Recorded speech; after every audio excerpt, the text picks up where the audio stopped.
پیارے پیغمبر علیہ السلام کے صحابی ہیں ابو سلمہ رضی اللہ تعالیٰ عنہ، وہ اما عائشہ رضی اللہ تعالی عنہا کے پاس آتے ہیں اور آ کر کہتے ہیں اما جی اللہ کے رسول صلی اللہ علیہ وسلم کی رات کی نماز کے بارے میں بتائیے۔ غالباً ابو سلمہ ہی تھے،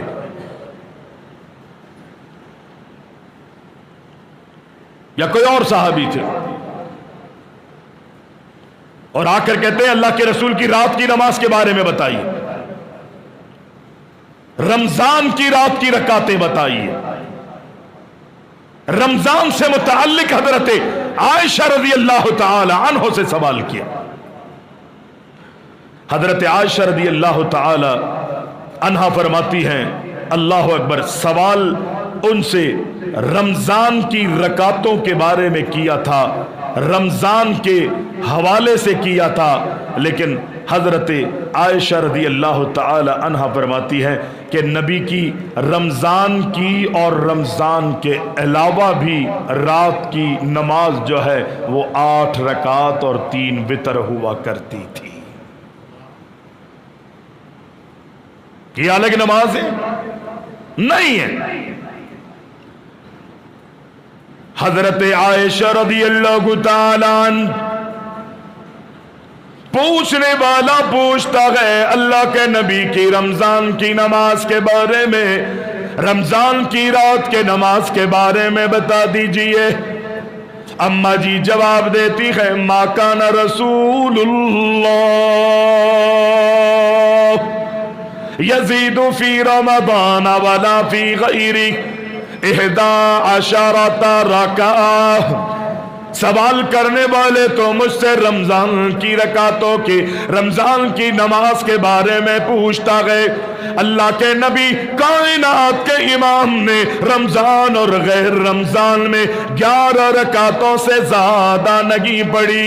اللہ کے پیارے محبوب نے یہ ان کی انفرادی نماز کے بارے میں اما جی بتا رہی گئے، لیکن جو اللہ کے رسول نے اجتماعی نماز لوگوں کو پڑھائی، جس کے بارے میں صحابہ کہتے گئے پہلی رات 1/3 رات اللہ کے نبی نے قیام کروایا اور دوسری رات آدھی رات اللہ کے رسول نے قیام کروایا، تیسری رات اللہ کے نبی نے پوری رات قیام کروایا۔ وہ رات اللہ کے نبی نے کتنی رکعتیں پڑھی تھی؟ لوگ کہتے گئے جناب محبوب نے جو امامت کروائی ہے وہ قیام رمضان تھا، اور ہم ثابت کریں گے کہ اللہ کے نبی نے پوری رات تک قیام کیا، یہاں تک کہ سحری کا وقت آ جاتا ہے، فجر ہو جاتی ہے، سحری تک اللہ کے نبی قیام کروا رہے ہیں۔ صحابی کہتا ہے ہمیں ڈر لگا کہ کہیں آج ہماری سحری نہ نکل جائے، ہمیں سحری کے بغیر ہی اللہ اکبر روزہ نہ رکھنا پڑ جائے۔ جب اللہ کے نبی کی اس نماز کے بارے میں پوچھتے گئے تو حضرت جابر رضی اللہ تعالیٰ عنہ فرماتے گئے نبی نے ہمیں رات کو قیام کروایا، 3 دن قیام کروایا، اور 3 دن کے بعد قیام کے لیے اللہ کے نبی تشریف اس لیے نہیں لائے کہیں اللہ اس نماز کو فرض نہ کر دے۔ حضرت جابر کہتے گئے ہمیں جو اللہ کے رسول نے رمضان میں قیام کروایا وہ 8 رکعت تھی اور 3 وتر تھا۔ ابن خزیمہ میں یہ روایت موجود ہے، ابن حبان میں یہ روایت موجود ہے، صحیح درجے کی روایت ہے۔ ابو جابر رضی اللہ تعالیٰ عنہ فرماتے نبی نے جو رمضان میں ہمیں قیام کروایا وہ 8 رکعتیں تھی۔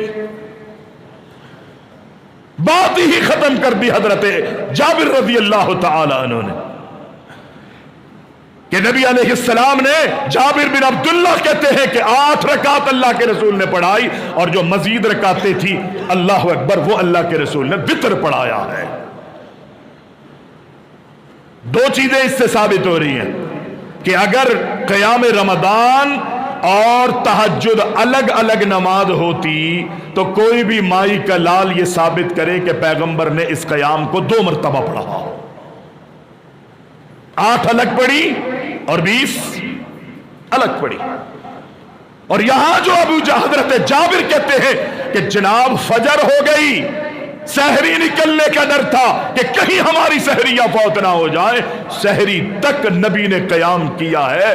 اور جابر کہتے ہیں کہ اللہ اکبر 8 رکعت پڑھائیے، اگر الگ الگ ہوتی تو نبی سحری تک اس مسئلے کو لے کے نہیں جاتے، بلکہ بہت پہلے اس معاملے کو قیام رمضان کو ختم کر کے اور لوگوں سے کہتے کہ اب تہجد کا وقت آ گیا ہے، ہم تہجد کے لیے قیام کریں۔ سحری تک اللہ کے رسول لے گئے نماز کو، الگ نہیں ہے۔ لوگ کہتے ہیں کہ حضرت عمر فاروق رضی اللہ تعالی عنہ کے دور میں 20 رکعتیں پڑھائی گئی۔ موطا امام مالک میں یہ روایت موجود ہے، بڑے دھڑلے سے یہ بات کی جاتی ہے۔ ہم کہتے ٹھیک ہے، آپ کو مبارک ہو،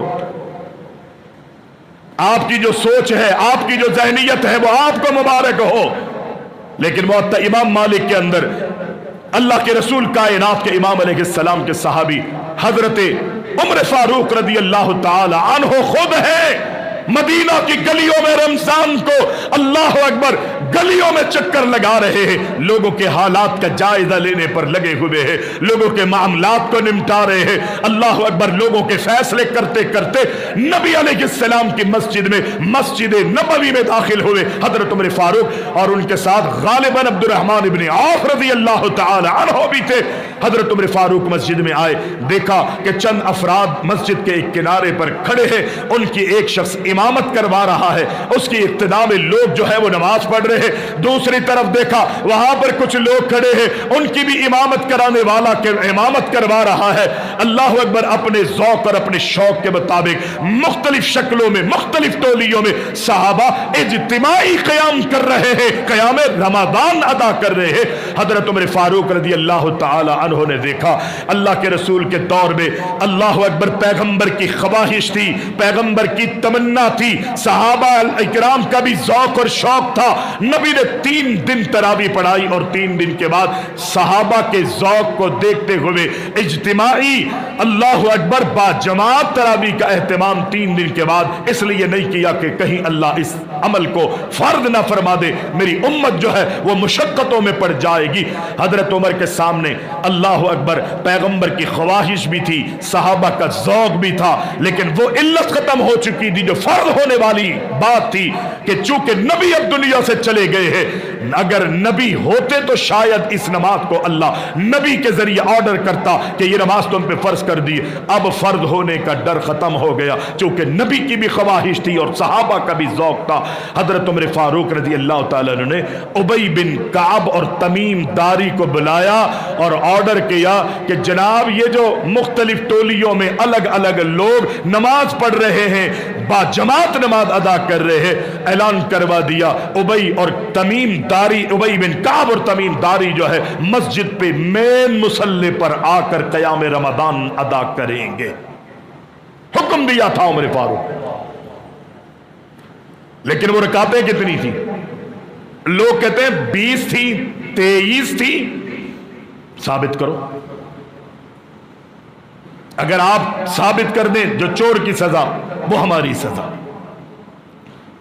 اور اگر نہ ثابت کریں تو ہم آپ کو سزا نہیں دیں گے، بلکہ بس اتنا کہیں گے نبی کا عمل مل گیا ہے، عمل کر لو، تمہاری تو نجات ہوگی، تمہارے توسط سے اللہ ہمیں بھی معاف کر دے گا۔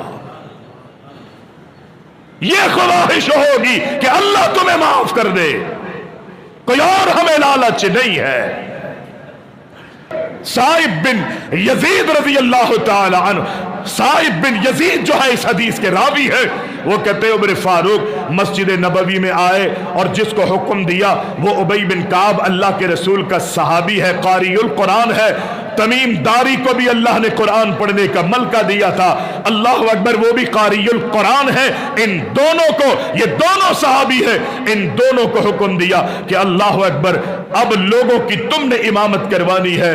اور سائب بن یزید کہتے ہیں کہ اللہ کے رسول کے صحابی عمر فاروق نے 8 رکعت پڑھانے کا حکم دیا۔ اسی موطا امام مالک کے اندر آگے ایک روایت اور موجود ہے، اور جس کے راوی یزید بن رومان ہے، وہ یہ کہتے ہیں کہ جناب عمر فاروق کے عہد میں، عمر فاروق کے زمانے میں لوگ 23 رکعتیں پڑھتے تھے۔ ہم مانتے ہیں موجود ہے اثر، عمر فاروق کا وہ بھی اثر موجود ہے کہ جس اثر کو حضرت صائب بن یزید بیان کرتے ہیں، وہ بھی اثر موجود ہے کہ حکم دینے والا عمر تھا۔ وہ بھی حکم موجود ہے کہ جہاں پر حکم دیا گیا وہ اللہ کے رسول کی مسجد، مسجد نبوی تھی۔ جن کو آرڈر دیا وہ بھی اللہ کے رسول کے صحابی ابی بن کعب اور تمیم داری تھے۔ پیچھے پڑھنے والے بھی نبی کے صحابہ اور تابعین تھے۔ یہ ساری چیزیں حدیث کے اندر ذکر موجود ہے۔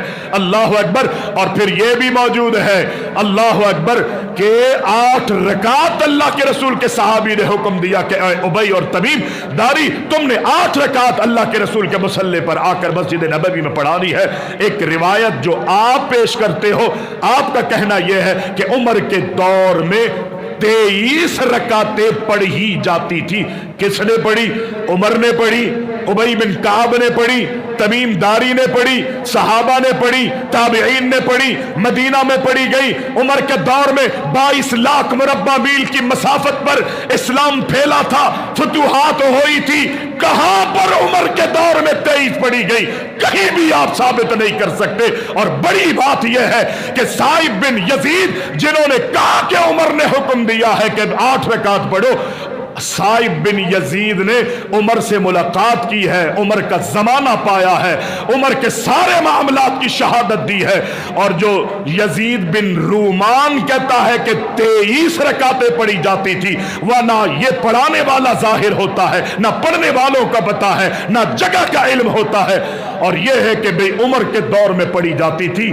یہ ساری چیزیں اگر مان لی جائیں تو پھر یہ بات آپ کو ثابت کرنی پڑے گی کہ جس طرح صائب بن یزید اس حدیث کا اثر کا راوی ہے، اس نے عمر کا زمانہ پایا تھا، دیکھ کر یہ ساری چیزیں بتائی۔ لیکن یزید بن رومان جو کہتا ہے نا کہ 23 رکعتیں پڑھی گئی، جائیے رجال کا مطالعہ کیجئے، احادیث کا مطالعہ کیجئے، حسین میمن صاحب سے اس حدیث، اس اثر کی ہندی کی چندی کروا لیجئے گا کہ جو یہ کہتا ہے کہ عمر کے دور میں 23 رکعتیں پڑھی گئی، اللہ کی قسم اس نے عمر کا زمانہ ہی نہیں پایا ہے، اس نے عمر کا دور ہی نہیں پایا۔ کیسے کہتا ہے کہ عمر کے دور میں 23 رکعتیں پڑھائی گئی؟ جب ملاقات ہی ثابت نہیں ہے، سند میں انقطاع ہے، تو پھر اس کو لیں گے نا کہ جس نے کہا کہ میں نے عمر کو دیکھا، جس نے کہا کہ میں نے مسجد نبوی کو دیکھا، جس نے کہا کہ میں نے ابی بن کعب اور تمیم داری کو دیکھا کہ وہ اللہ کے رسول کی مسجد میں امامت کے مصلی پر آ کے 8 رکعت پڑھاتا ہے، یا ہم اس کی بات کو مانیں گے کہ جو ہوا میں تیر چلا رہا ہے؟ اور وہ بھی ملاقات ہی ثابت نہیں ہے، حضرت عمر کا دور ہی اس نے نہیں پایا، حضرت عمر سے اس کی ملاقات ہی نہیں ہے، پھر وہ کیسے کہتا ہے کہ 23 رکعتیں؟ ایسے ہی